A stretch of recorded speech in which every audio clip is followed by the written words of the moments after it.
What's going on, guys? So I'm going to show you guys a few different ways to defend and counter somebody that is a southpaw and strike. So the first thing is this. I'm going to throw a jab. He's going to do what's called splitting.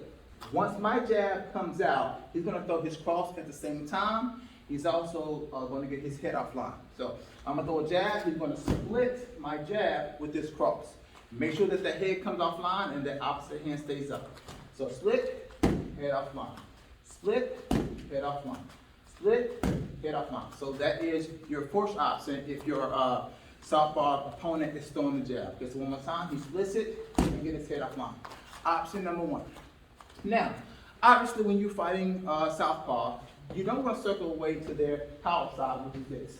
Power side, which is this. Ideally, you will want to circle away to the non-power side, but that's not going to be exact every single time.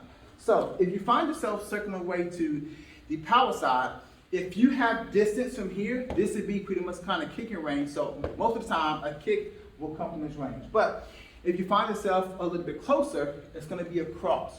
So when I throw my cross, it's going to be a drop step. So what's going to happen is that his back foot is going to take a step off to the side. When my cross is coming, he's going to step off and drop step and then throw that cross right behind mine.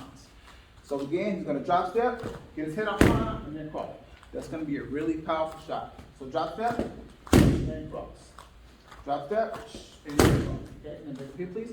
So the other thing is that make sure that you want to have your lead leg outside of theirs, because that cross hand, if you see it, that cross hand will be closer to me than mine will be, to him. So make sure that the lead leg is on the outside of him. Now here, the next option is if I throw a rear kick to the body, okay, which is going to be a really good option if your opponent is a southpaw.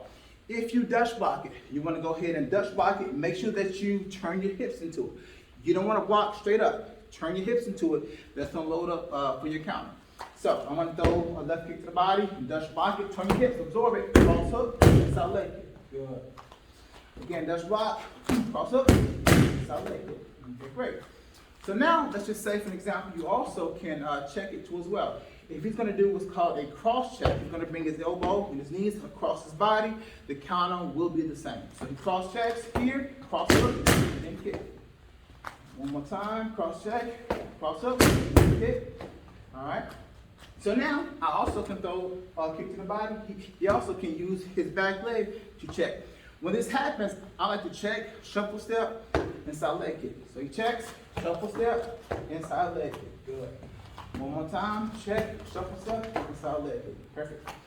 The last one is going to be a inside low kick. So this one here, he's going to cross check and then step into his cross hook, inside low kick. Cross check, cross hook, inside low kick. And one more time, cross check, cross hook, inside low kick. So that is a few tips on defending and countering a southpaw. I appreciate it.